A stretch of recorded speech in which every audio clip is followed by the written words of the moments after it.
ओम शांति। बाबा के सभी बच्चे समय की सूक्ष्मता को जान रहे होंगे। समय ने अब करवट बदल ली है। अब समय वो आ गया है जिसकी हमें युगों युगों से इंतजार थी। हम परिवर्तन चाहते थे और परिवर्तन प्रकृति ने शुरू कर दिया है।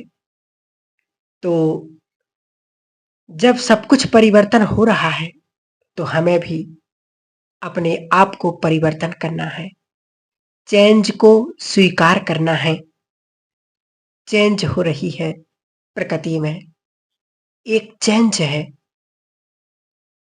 जो मनुष्य ने प्रकृति को दिया है। अब प्रकृति भी वही वापस दे रही है। प्रकृति को भी अब स्वच्छ होना है।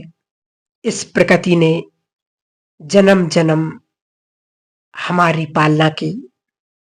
हम परम धाम से आ गए, शरीर दिया, शरीर की पालना में सभी साधन दिए। विशुद्ध पवन, शुद्ध जल, स्वच्छ आकाश। कैसा था सतयुग में, सोचें। स्वर्णिम दुनिया, अग्नि भी बहुत तेज नहीं, आरामदायक थी। तो ये सब प्रकृति ने हम सबको दिया है। उसने पालना की हमारी, उसका हम शुक्रिया करें, रोज शुक्रिया करें। बाबा के कार्यों में जिन्होंने बहुत मदद की है, प्रकृति उन्हें बहुत सुख देगी और साथ देगी और साथ दे रही है। तो हम सभी जरा एक बात का विचार करें समय अनुसार कि हमें स्वयं में क्या चेंज लानी है, क्योंकि चेंज तो अवश्य लानी है। बाबा हमेशा एक चीज कहा करते थे कि ऐसा ऐसा होगा। जिन्होंने बाबा के महावाक्य सुने हैं वो जानते हैं कि बाबा बार बार कहते थे कि बच्चे, नाजुक समय आ रहा है। पांचों विकार और पांचों तत्व एक साथ वार करेंगे। किसी के अंदर कोई सूक्ष्म विकार भी यदि दबा रह जाएगा तो वो जागृत हो जाएगा। वो अंश से वंश को पैदा कर देगा, छोटे से बड़ा हो जाएगा। तो कईयों को बहुत परेशान करेगा, क्योंकि मनुष्यों को बहुत परेशान करेगा कि आजकल बहुतों की बातें आ रही हैं कि बहुतों को क्रोध आ रहा है, बिना मतलब आ रहा है, क्रोध का विस्तार हो रहा है। तो ये वही दबा होगा, छुपा होगा संस्कार। हमारे अंदर जो विकार है उसका बीज अभी तक हमने नष्ट नहीं किया, यदि वो रह गया है तो हम बहुत ध्यान दें, विकारों से अपने आप को पूर्णता मुक्त करें। कई ब्राह्मण ढीले हो गए हैं, कई ढीले चल रहे हैं। क्या होगा सोचो। धारणा भी कईयों की बहुत ढीली हो गई है। ये तो बहुत बड़ी गलती कर रहे हैं, लेकिन फिर से हमें जागृत होना है। हमारे बाबा के बहुत सारे बच्चे 10 लाख की संख्या पर रुके हुए हैं 2-3 साल से। नए आ रहे तो पुराने जा रहे हैं। कुछ हार खा रहे हैं, परंतु बाबा कहते हार नहीं खानी है, विजय हमारा जन्म सिद्ध अधिकार है।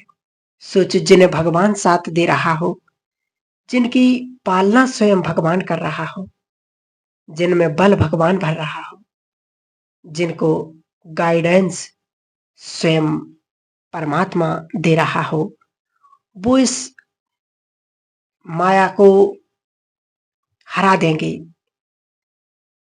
क्योंकि यही कारण रहा आज तक सन्यासियों का, भक्तों का, कि वो हमेशा माया से हार खाते रहे, विकारों से हार खाते रहे।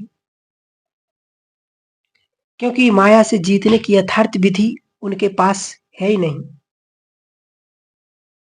क्योंकि 5 विकार हैं, इस माया को छोड़ना है, एक कहने से काम नहीं चलेगा। अपनी कर्मेंद्रियों पर विजय पानी है, शीतल करना है, कर्मेंद्रिय जीत बनना है। सिर्फ एक कहने से काम नहीं अब चलेगा, उसकी प्रॉपर विधि भी हमारे पास होनी चाहिए। विधि के बिना सिद्धि नहीं हो सकती है। इसलिए पहली विधि जो बाबा ने सुनाई है उसको समझें, उसकी इम्पोर्टेंट को समझें। बहुत बाबा के बच्चे यही कह देते कि हमें तो पता चल गया है ज्ञान का कि मैं आत्मा हूं। इतने ज्ञान से कुछ नहीं होगा, क्योंकि ज्ञान प्रकाश है। आपको कहीं जाना है, रास्ते में पूरा प्रकाश है, और आपकी टांगें यदि चल नहीं रही, आपके पास साधन नहीं है, तो आप वहां पर नहीं पहुंच सकते। तो ये बहुत बड़ी त्रासदी हुई है, क्योंकि आत्मा का ज्ञान होने पर भी आत्म अभिमानी होने की प्रैक्टिस नहीं की। इसलिए हम माया से घिरते रहे। अब हमें अब खाली नहीं होना है, क्योंकि ये समय की डिमांड है। एक तो निर्भय बने, निर्भय बहुत बनना है सभी को, क्योंकि कोरोना में ने भी बहुत भय फैला दिया था, और आगे आने वाली घटनाएं भी इस संसार को अब भयभीत करेंगी। यहाँ भय बहुत फैला हुआ होगा, इसलिए हमें अपने भय को हर तरह से निकालना है। भिन्न भिन्न तरह के भय लोगों को अंदर समाये हुए हैं। एक चीज हमेशा देखना कि कोरोना से करोड़ों लोग मर गए हैं, कुछ 1-2 लाख नहीं, करोड़ों। उन आत्माओं के उनको जन्म नहीं मिल रहा है। ये आत्माएं भटक रही हैं आकाश में, इसकी बैड एनर्जी नीचे आ रही है, ये भयभीत कर रही हैं लोगों को, भय पैदा हो रहा है। इनका अनचाहा भय बहुत बुरा है, जो लोगों को डरा रहा है। इसलिए हमें बहुत शक्तिशाली बनना है। हमेशा 3 बातें याद रखना निर्भय होने के लिए। मैं मास्टर सर्वशक्तिमान हूं। बहुत अच्छा अभ्यास करना है। ये हमें डीप रियलाइज करना है, केवल रिपीट नहीं करना है। मास्टर सर्वशक्तिमान का अर्थ होता है, जब से हम बाबा के बच्चे बने, उसने हमारे सिर पर हाथ रख दिया और अपनी बहुत सारी शक्तियां मुझे देती हैं। इस चीज पर हम बहुत ध्यान देंगे। हमें शक्तियां मिल चुकी हैं। आप इस स्मृति में आ जाइए कि मैं ईश्वरीय शक्तियों से भरपूर हो गया हूं, बहुत शक्तिशाली हूं, मास्टर सर्वशक्तिवान हूं। अपनी शक्तियों को भूले नहीं, क्योंकि भगवान से हमें शक्तियां मिल गई हैं। अपने पुरानी कमजोरी के जो संस्कार हैं वो काम करते रहते, परंतु अब उसकी जरूरत नहीं। हमें बहुत शक्तिशाली बनना है। अपनी शक्तियों को पहचानें, अपनी शक्तियों को जगा कर रखें। वो सो जाती हैं। यदि हम उनकी स्मृति में नहीं रहते, तो ये स्मृति हमें पक्की रखना है कि मैं बहुत शक्तिशाली हूं, और इस अभ्यास से, क्योंकि हमारे हर संकल्प से एनर्जी क्रिएट होती है, एनर्जी पैदा होती है।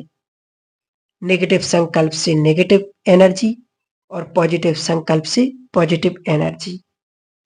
ये 100% बात बिल्कुल सत्य है। इस सत्य को जान लें और मान लें।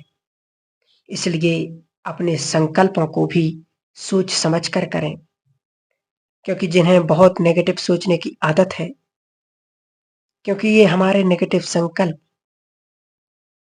हमारे बैड संकल्प नेगेटिव एनर्जी सप्लाई कर रहे हैं, जिससे मानसिक रोगी बनने का खतरा है। सावधान होना है।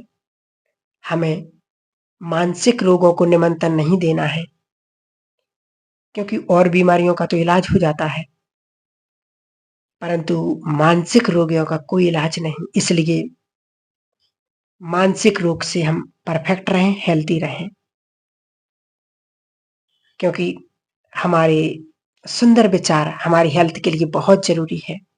इसलिए मैं मास्टर सर्वशक्तिवान हूं, इसका थोड़ा चिंतन करें कि बाबा ने अपना हाथ मेरे सिर पर रख दिया और अभी फील करें कि बाबा का वरदानी हाथ मेरे सिर पर आ गया है और बाबा ने अपने वरदानी हाथ मेरे सिर पर रख दिया और कहा मुझसे कि बच्चे, मेरी सारी शक्तियां तुम्हारी।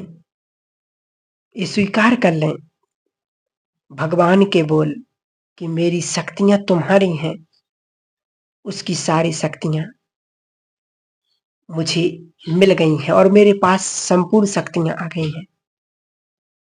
मैं माइट हाउस हूं, मैं बहुत शक्तिशाली हूं, मैं निर्भय हूं, मैं बहुत शक्तिशाली हूं, मैं निर्भय हूं।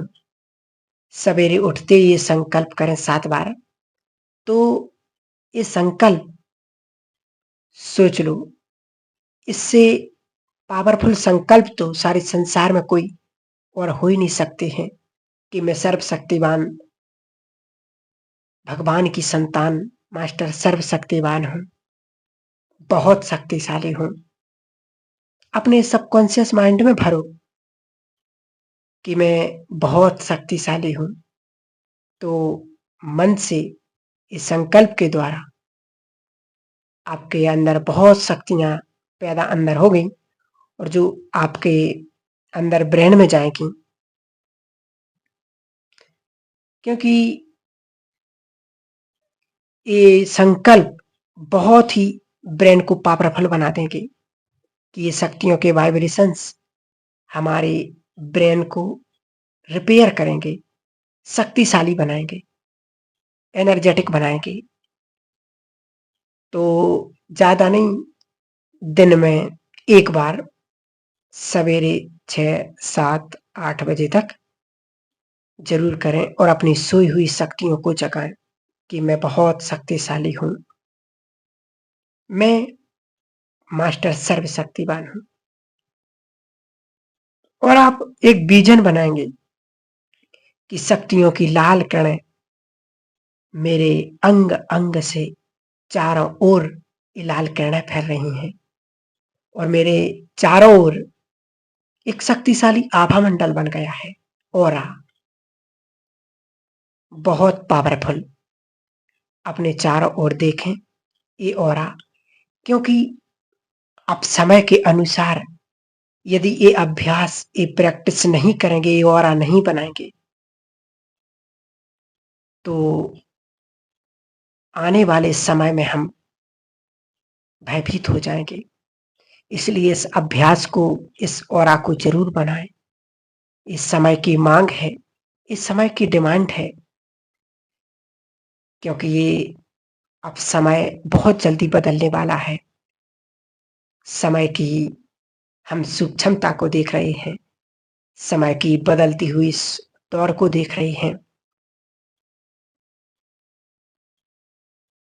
क्योंकि आगे चलकर और भी वायरस यदि फैलने भी लगेंगे तो भी वो वायरस हमें टच नहीं कर पाएंगे यदि हम ये ऑरा बनाएंगे। और अपने घर को भी एक ऑरा से, एक लाइट अपनी उंगली से करें कि मेरे इस घर के चारों ओर एक लाइट एक ऑरा बन गया है। 7 बार लाइन खींचे, मैं मास्टर सर्वशक्तिवान हूँ। तो एक प्रभामंडल आपको भटकती हुई आत्माओं से सुरक्षित रखेगा, क्योंकि ये लाल किरणें आपसे मिल रही हैं। ये अग्नि की तरह उन आत्माओं को दिखाई देंगी और वो इसको टच नहीं कर पाएंगी, क्योंकि आप सभी ने रामायण का एक जो सीन देखा भी होगा कि विश्वामित्र यज्ञ कर रहे हैं और जो मायावी मारीच राक्षस जो सुभासु उनके यज्ञ में विघ्न डाल रहे थे, उनके यज्ञ को भंग कर रहे थे। तो विश्वामित्र दशरथ से राम और लक्ष्मण को लाए। तो राम ने जब ये देखा तो उन्होंने बाण चलाकर यज्ञ के ऊपर एक विशाल छत्र बना दिया और सुबाहु व मारीचाए वो गंध डालने लगे, परंतु वो छत्र ऊपर पड़ गई और यज्ञ नीचे संपूर्ण हो गया। हम सब भी एक बहुत अच्छा अभ्यास करें कि मेरे सिर के ऊपर सर्वशक्तिवान विशाल छत्र छाया है।